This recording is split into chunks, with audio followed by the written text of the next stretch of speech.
to the Goody Room, your one-stop shop for everything movies, TV, and more.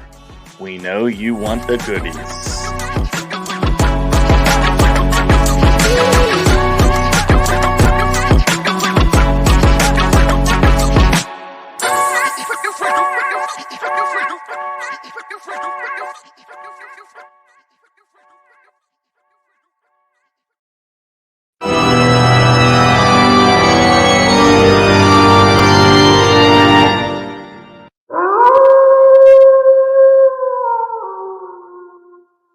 That's right, people. Welcome to the spooky version of the Goody Room.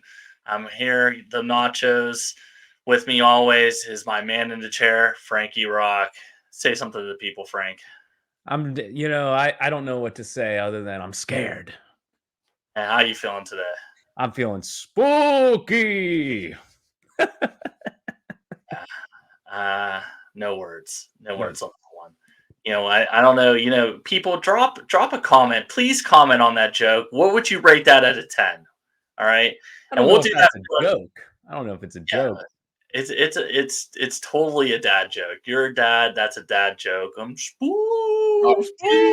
Well, it's a spooky episode, But then again, every episode's spooky because they had to look at our face if you're watching on YouTube. And they don't though, so it's not spooky. I guess not.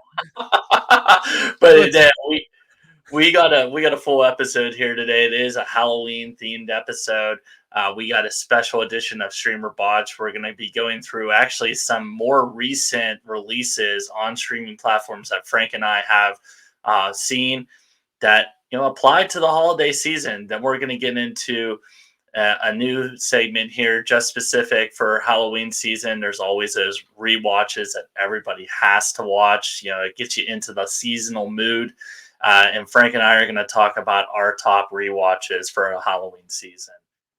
And so let's go ahead and jump right into it. We'll get into Streamer Botch, and the first Streamer Botch is Disney's The Haunted Mansion.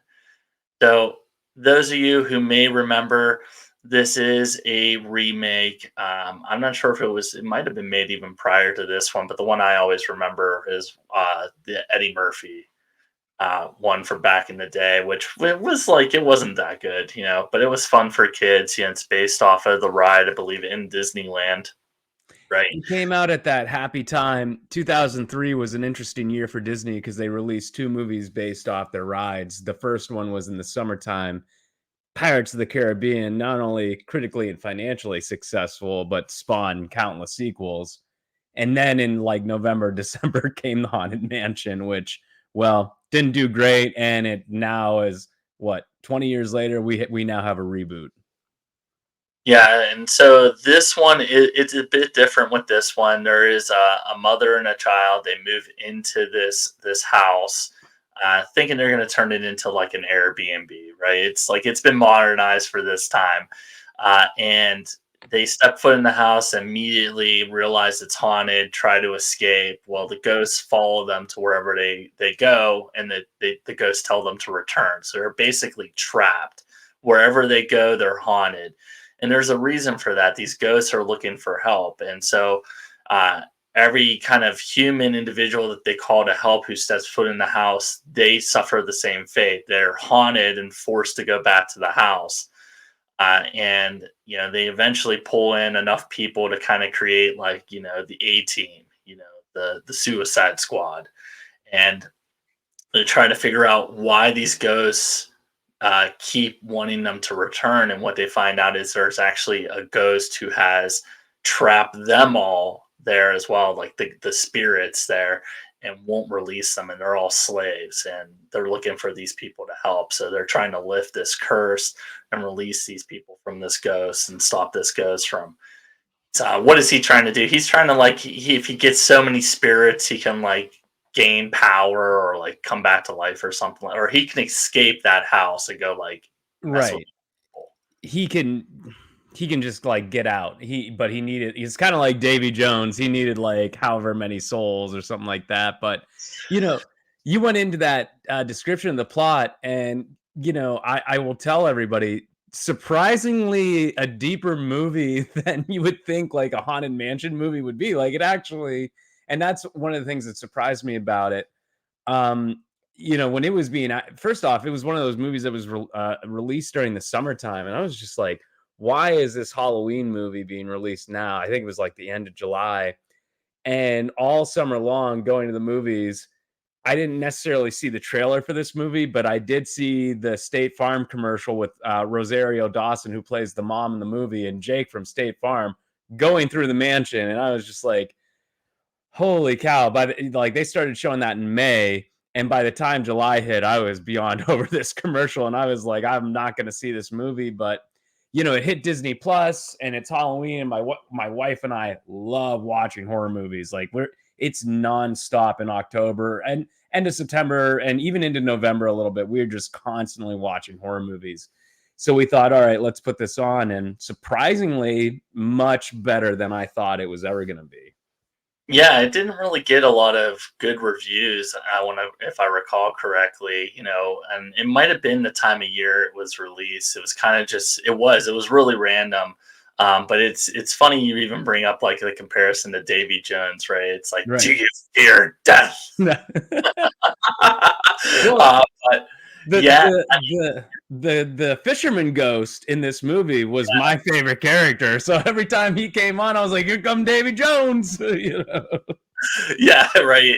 And then that ghost is funny because they try to like get help from him, and it's like, well, we can help each other. What do you want? It's like, Right. take me to the sea, and then he becomes a boat jacker and steals that guy's boat. Uh, one of my honestly one of my favorite parts, but I liked it in the scene where it's like because you can't see the ghost, and whenever they're like they like turn the TV to like the C channel or whatever, they show like the ghost all of a sudden is like listening and there's just a lot of funny moments like that. But yeah, I mean, there was some good meaning in there.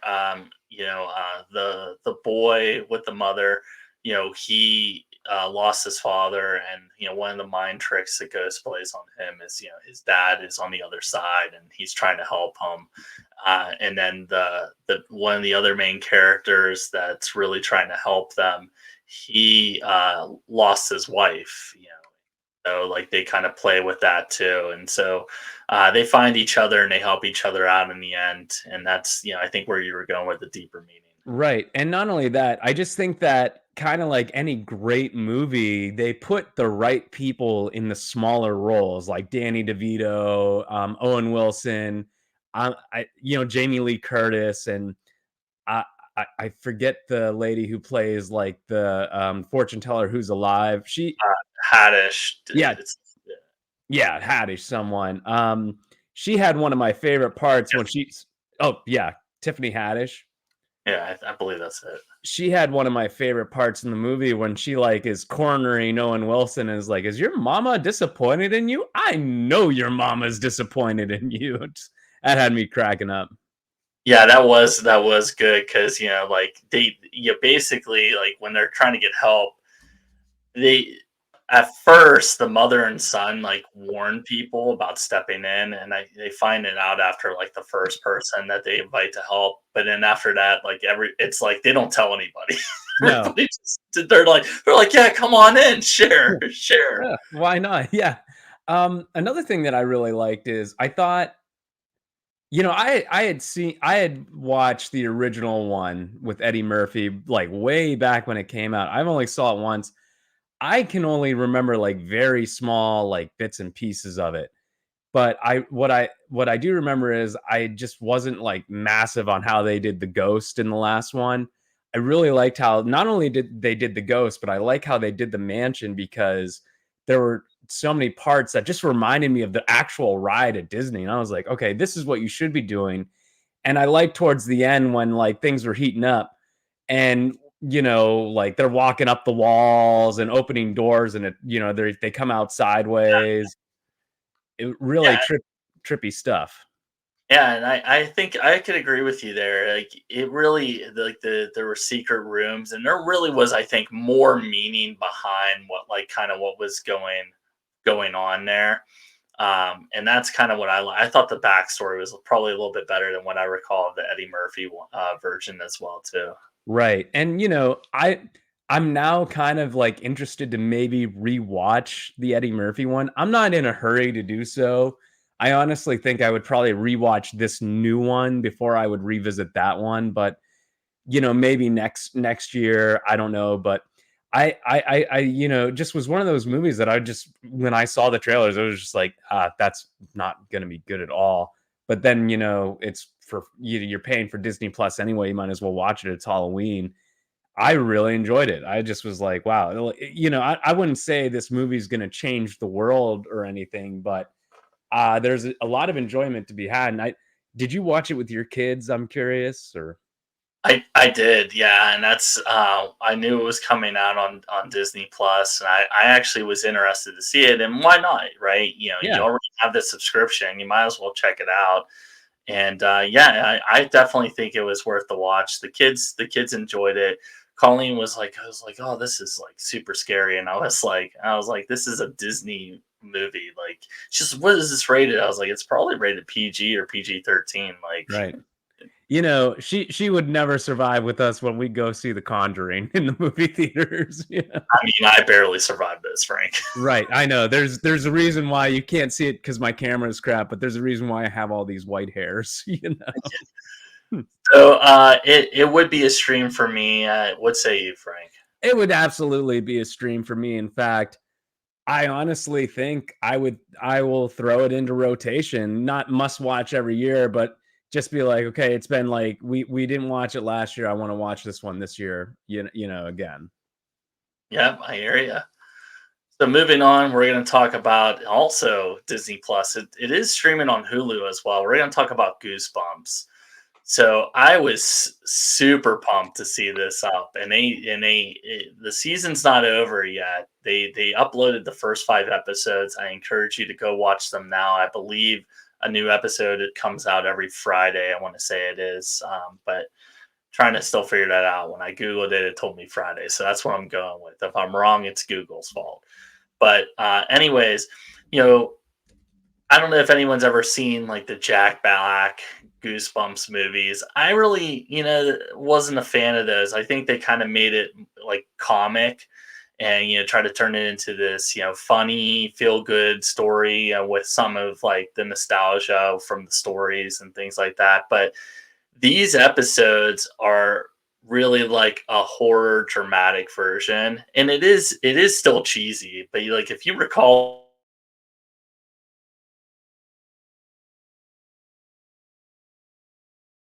so far, and it really is kind of bringing back the memories of growing up with these stories, and watching the show, reading the books. And it's one of the stars in it is Justin Long, and I was like, oh, Justin Long, I haven't seen this guy in decades. But he plays a teacher who inherits this house in this town, and he he moves back there because it's he's a teacher, right? He's not making a whole lot of money. This is a mansion basically is what this house is. It's a beautiful house, it's huge.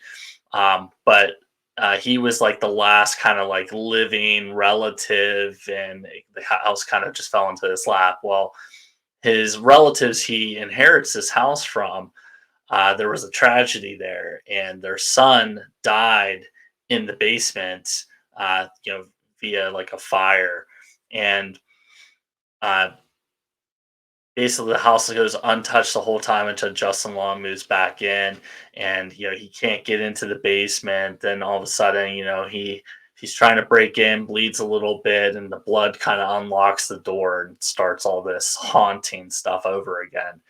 And a bunch of the kids from school throw a party there because they don't know that the house is now occupied. So, of course, kids being kids in high school, right? What are you going to do? I'm going to go throw a Halloween party here. And they do so, and some kids wander into the basement, and that's where some of the stuff starts happening. And the kid who died there starts haunting them, trying to reveal basically his truth and he's basically getting his revenge as well too while he's revealing the truth. Hmm. And so I really just liked it because they kind of have like the classic stories built in there, like Say Cheese or and Die, The Haunted Mask, and yeah, those are some of the first episodes, and I was like, oh, this is really well done. As cheesy as it is, I really enjoyed it. I can't wait to see the rest of the season. So as you were talking, I looked it up and confirmed that the next episode is Friday. Thank you, Google, for not failing me. It was I checked IMDb. You know, I first went to Google, but like the computer started freezing, so I was like, oh no, I'm not trying to mess up the stream. But so I got on my phone and looked it up, and it's Friday. I have not watched the show yet. I'm going to. It just I was telling Matt, and I was more concerned about watching the next thing that we're going to be talking about. But like Matt, I grew up in the '90s too. I loved reading the books. I remember watching the old show on Fox Kids. I liked it a lot better than. I mean, not that I didn't like Are You Afraid of the Dark, but it wasn't as scary as Are You Afraid of the Dark, which was like still to this day nightmare fuel. But Yes, I I concur. I was very pleased earlier today when I was just kind of looking up just to see what they were doing with the new show, and I was seeing the titles of the episodes, Say Cheese and Die, and The Haunted Mask. I was like, oh, great! They're actually doing the old books, whereas I didn't see the Jack Black movies just because I don't know. I just was like, I would rather try to hunt down old episodes of the old show versus watching, that. Nothing against the movies, it just wasn't interested. Right, and like I said, yeah, and I've actually seen both of them. I mean, but they are comedies. Basically, what those ones are about, just kind of give comparison is Jack Black is the author. He is R.L. Stein. Uh, Mm, he writes he when he writes the books, these books come to life, and these characters are trapped within his stories. And a kid who moves next door, curiosity kills the cat, right? He goes in, he starts, sure. opening up all these books and things like that. So, how does the new show compare to the old show? Is it like similar in tone or It is, and like I said, it is more of like a horror drama. Like, so there are like some scary aspects to it.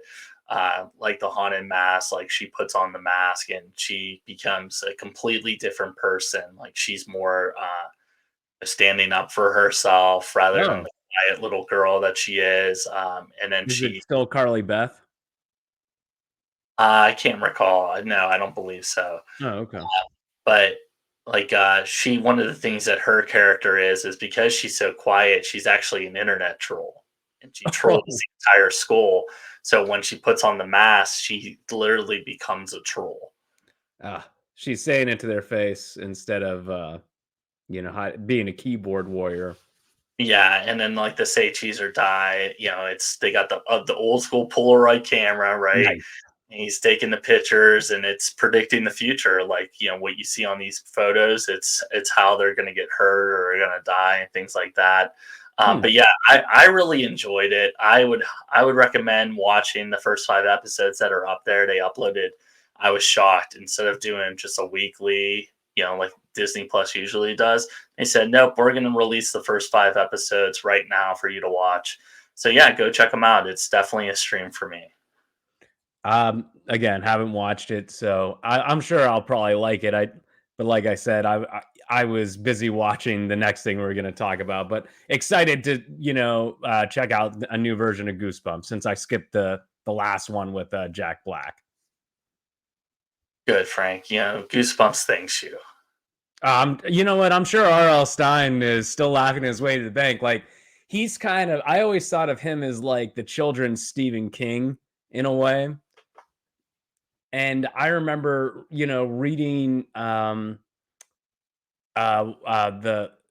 books as a kid and thinking like, man, these books are big and massive. And about 10 years ago, or whenever we were in college, I went home with one of our fraternity brothers for the weekend, and just to see what was going on in his town. I'll tell you who after, but at their house they still had all the Goosebump books on the bookshelves.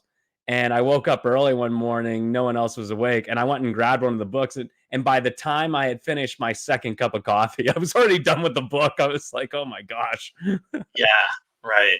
But yeah, let's go ahead and let's move on to the next one because I actually, what you were telling me about it, and the second that you told me it was kind of part of that series of the Haunting the Hill House and Bly Manor. I was like, oh, I'm absolutely in. I actually watched all the episodes within 2 nights.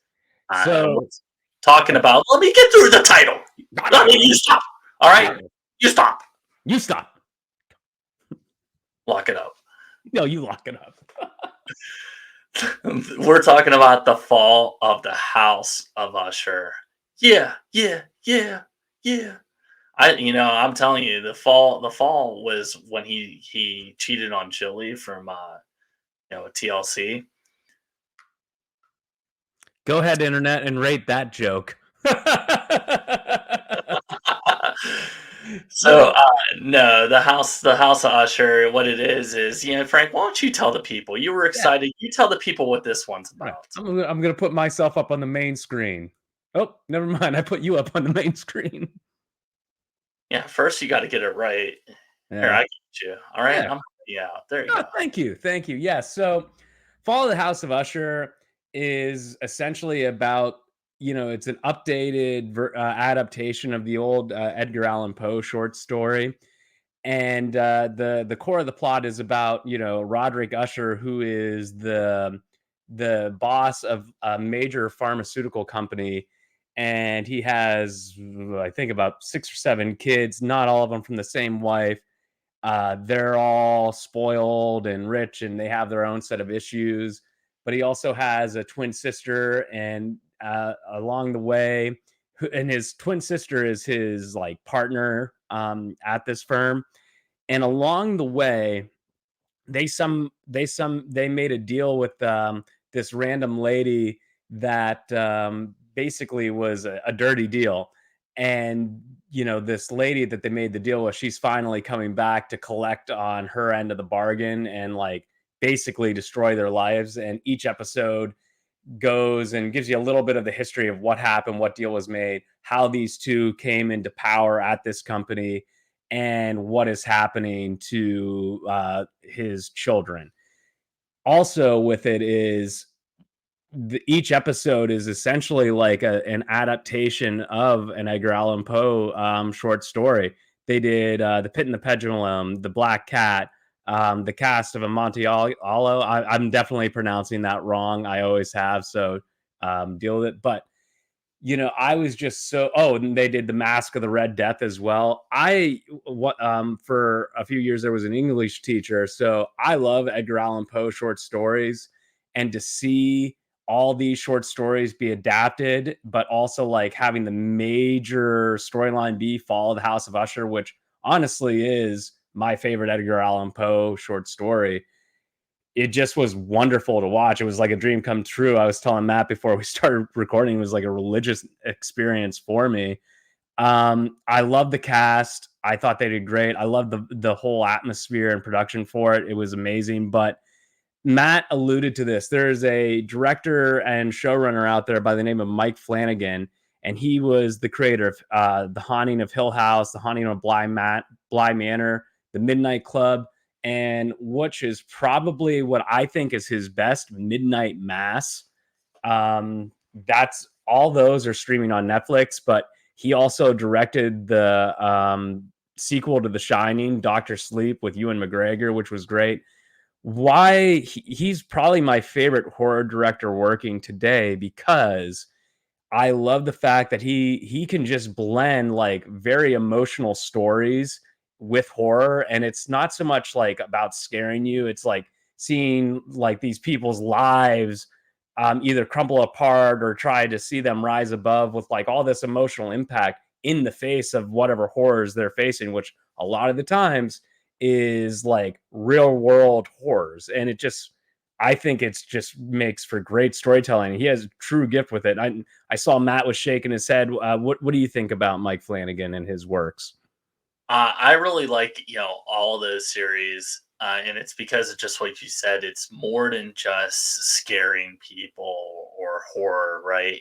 There's actually story and depth behind it, and that's why I keep watching. I am not a scary movie person. Anybody who knows me would know that. I don't watch a lot of horror films, scary films, but I will watch them if they are well done and there's a good story behind it. And like I said, I watched all 10 episodes in 2 nights, and I don't have a lot of time on my hands. So what does that tell you? That tells you I stayed up pretty late Right. watching these episodes. I think we did the first episode Friday, and we just didn't get back to it until Monday night, and we watched we watched all of it from Monday to Tuesday, finished last night, and I was very, firm because typically we'll jump around, and I said, "We have to finish this before Wednesday because I wanna talk about it on the podcast," and I'm happy we did because I just think if we would have spaced it out, the story itself, the overarching story just wouldn't have like hit the way that it did with that ending. And I was sitting on the couch like anytime like a big Edgar Allan Poe reference happened, I was just like, "Oh, Mike Flanagan's a genius." You know what I mean? Well, yeah, and that's what keeps you watching, right? A good Right. showrunner, what they're going to do is they're going to give you these little Easter eggs throughout each episode, right? A little bit more each and every time, but you're not going to get the full story until the very end. Right. And And the very end was, I think, you basically you know what the deal is by the time you get to the end, sure. but there's a piece of that deal like where you actually feel bad for the deal that was made because it affected more than just the people who made it. Right. And it's funny with that deal too. I'm gonna dance around the spoilers as much as humanly possible. So if you haven't watched it, maybe skip ahead 5 or 10 minutes. But when it's funny because when it was revealed what the deal was, and like you're seeing now just the fallout of it all, I actually said to my wife, I was like, "Oh, typically there's like some emotional like hit with Mike Flanagan stuff."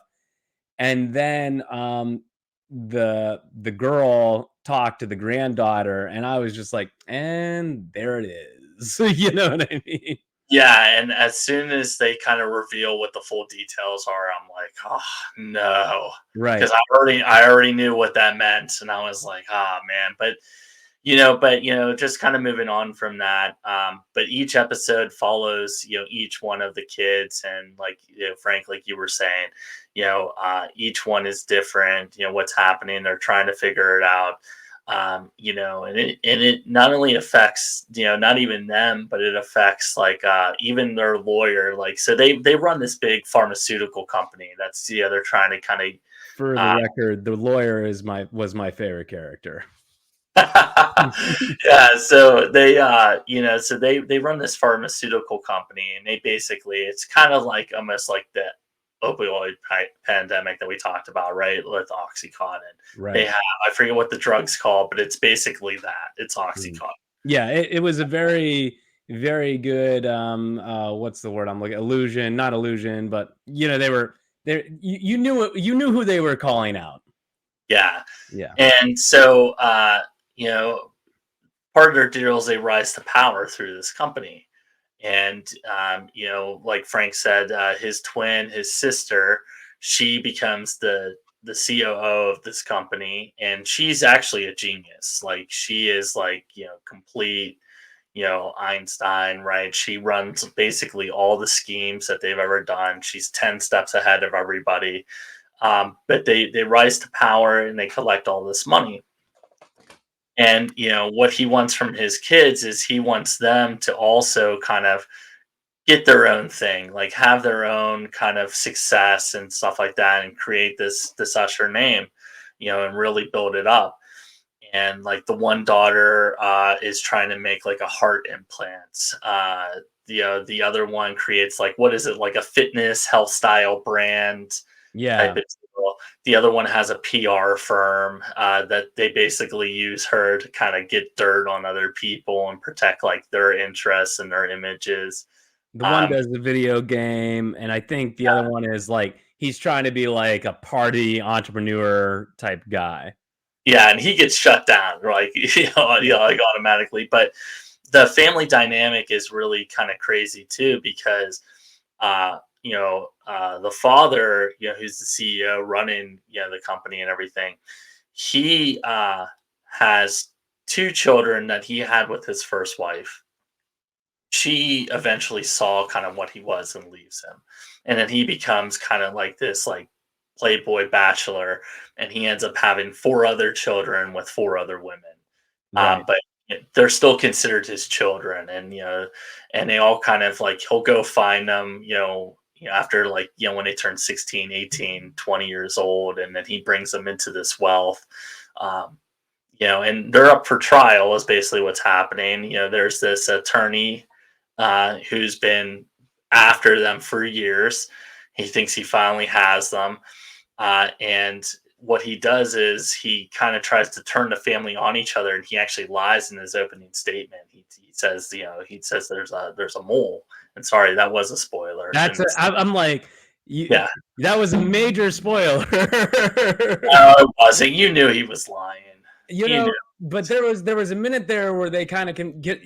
Obviously, your first instinct is he's obviously doing this to tear them apart, and now that the cat's out of the bag, it works. But there are a few episodes where they kind of are leaning towards like convincing you otherwise, and it's not just like, oh well, maybe so and so did it. They are actually providing evidence that maybe there is an actual mole, and Yeah, but it was pretty obvious though, because once you get to see who these characters are, like, and they start giving you kind of the reasons of who it could be and who might be doing it. But if you really think about what type of family this is, there's no reason for that. There's too right. much money at risk, right? And their lives are at risk. And so in a way, they kind of turn it on each other, and they really don't believe like that this kind of almost like haunting or deal has been going on. So I honestly thought that it was one character for up until probably before it's revealed like, hey, there is no mole. I thought it was the one. I genuinely believed that it was the one character, but I won't get into who I thought it was. But that's just how I was reading things as I was watching. But I think you brought up the attorney. I don't know the actor's name, but Mike Flanagan. If you watch any of his shows, it's kind of like the who's who. Like he has his actors that he uses, and if you watch one show and you watch another one, you're like, oh, that's so and so from that show. And in this one, he brings like literally every one of his favorite actors in, and the guy that played the attorney was in Doctor Sleep, played Dick Halloran's ghost and did a great job. But it was cool to see him be a main role this time around. I thought he was just a really good and kept things moving. You know who the attorney is. Say again? You know who it is.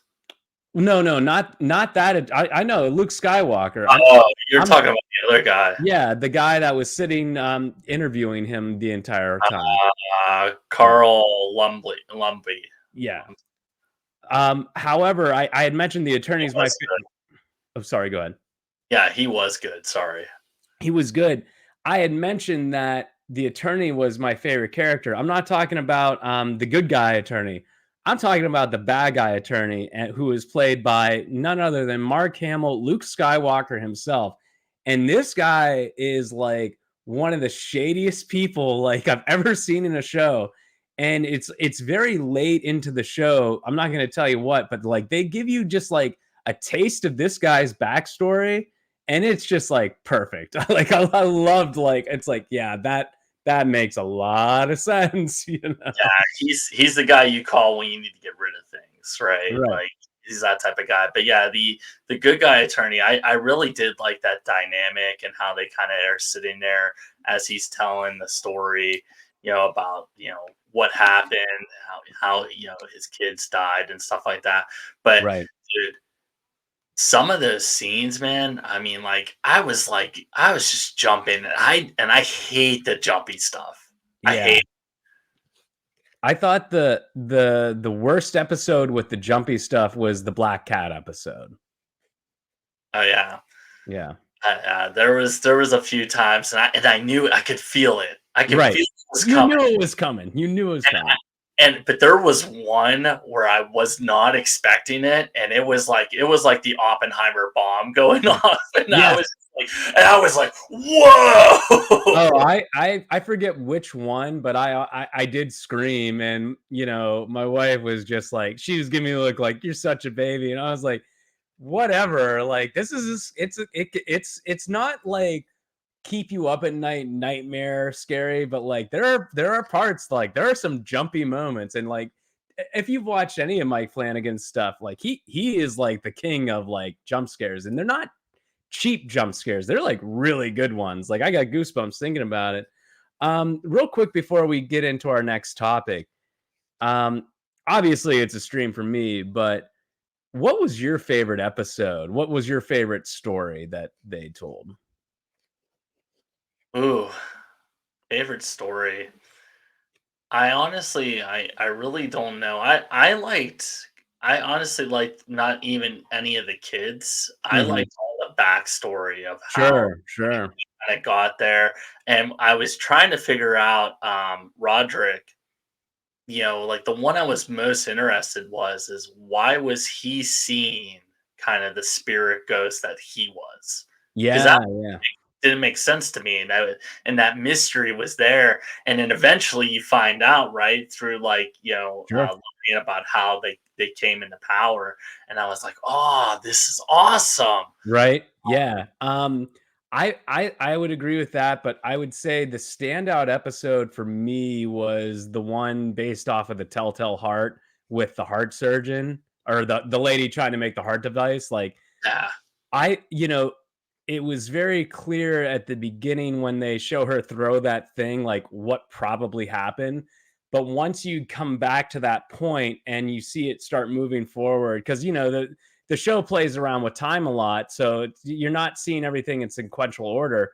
But once they showed the aftermath of that moving forward, like man, that episode for me was so tense. I just when it was done, I just was like, oh, I stood up and I was like, that's just great television. You know what I mean? And I actually would say to the PR daughter, Yes. the way that she actually dies, I was like, "Oh, I was like, "That's brilliant." I would have never thought that. But, like, anyways, it is a stream for me. I highly recommend. Uh, so, Frank, I think it's that time of the holiday season episode that I want to play a game with you. Hello, do you want to play a game? All Yes, right, I will play the game. you're gonna play. All right. I'm gonna play. I'm in. All right. Well, the game here is we're going to talk about holiday rewatch musts. So, it doesn't matter what time of the year, whether it's Halloween, Thanksgiving, Christmas, summertime, right? We all have our things that we like to watch. For Halloween, Frank and I are going to kind of reveal what our kind of top rewatch musts are. So, Frank, let's start with you. What are your top three? All right. So top three in no specific order. I have to watch The Shining every year. I also have to watch The Fly, the Jeff Goldblum version, and of course John Carpenter's The Thing. Like those three are must watch, and I save them towards the end of the month, like closer to Halloween. And I typically knock them out in a weekend, and that's going to be not this coming weekend, but the following weekend. Or so actually, when this airs, it will be that weekend. So I can't wait to start that little horror marathon for myself. Matt, what about you? What are yours? What are your must watch?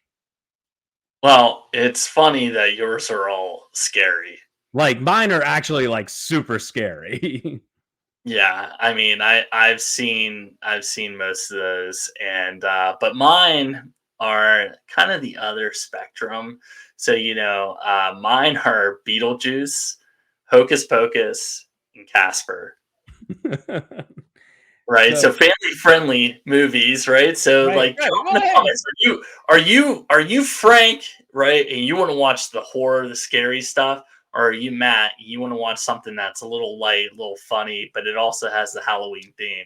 All right, it it's another glorious morning. Makes me sick. so it's funny that Matt named his three. in my wife and I's like horror movie binge this month, we've actually watched 2 of Matt's before we watched any of mine, and that was Beetlejuice and Casper. And I really enjoy Casper, but Hey, Frank. Beetle. What's up? Hey, Frank. Can I keep you? Yeah, I knew you were gonna get weird with that. I'm just gonna ignore that and move on. But Beetlejuice is just I think it's kind of reminiscent of the line he says where he's like, I've seen The Exorcist 160 sometimes, and it keeps getting funnier every time I see it. Beetlejuice gets funnier every time I watch it. Like, I think I laugh harder every time I see that movie.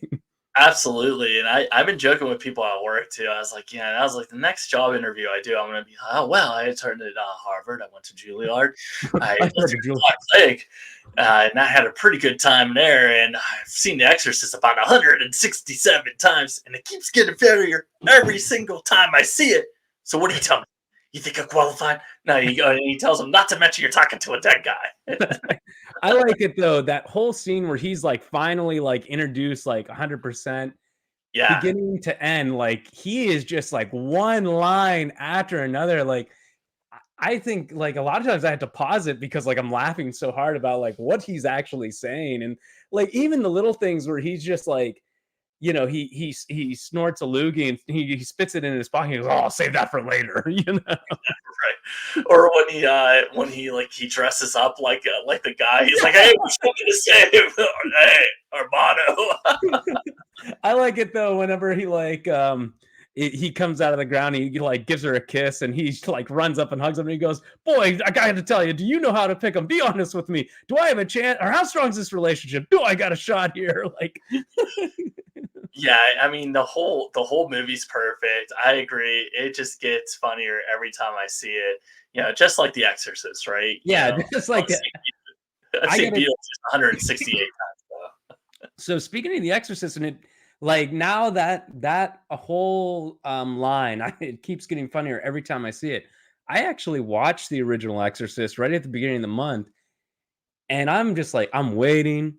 I was like, man, like when is I thought this was like one of the scariest movies of all time. I wasn't scared at all. I slept like a baby that night. I will say there's a lot of scenes, maybe it's just my sick, twisted sense of humor, I found to be very funny. Like I was laughing out loud at certain points. I was like, oh geez. But I don't know if it's probably not meant to be funny. I probably shouldn't say that, but like I kind of agree with Beetlejuice. Like it's kind of a funny movie. Yeah, I mean, I would agree, and I think the one we didn't talk about, people will probably be like, "Oh, how could you not put this in your list?" But A Nightmare Before Christmas. I mean, come on, guys. That's always going to be, I think, the top of everybody's list. To Absolutely.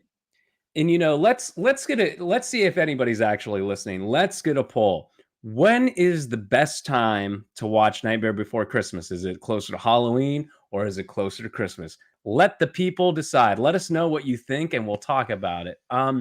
I want to talk about two of mine, real quick. The Thing and The Fly.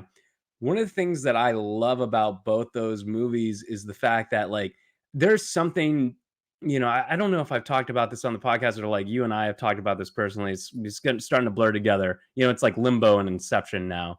Um, is I love movies that were made in the 80s. I just think that there is just such a different vibe to these movies. And like the moment they come on, I just know like you can tell like when this movie came from. And yeah, the Fly and the Thing are like two of those movies that just really stick out as like 80s horror to me. And I love that it's pre CGI. Like everything was like all the special effects. It was like puppets and things like that. Like they actually made and did like the creature effects, and they're so effective. And I'm not like massive on remakes or hey, you remember this horror movie from 30 years ago? Let's remake it, even though both of those are remakes. But I've yet to see the original Fly or the original Thing. I have no desire to. But when the newest remake of the Thing came out in 2011, I was interested because of the way they were doing the story. But all the creature effects were CGI, and it just looked like crap. Like honestly, garbage. well, I mean, maybe that's a future Sure, video. yeah. I went off topic there. But Yeah, you could definitely tell the '80s movies. It was just a different time, right? First of all, there were no rules. There were no rules. It was at that time when they were like, "Here's a rated R movie. Let's make a cartoon about it, market it for children, go buy the action figures."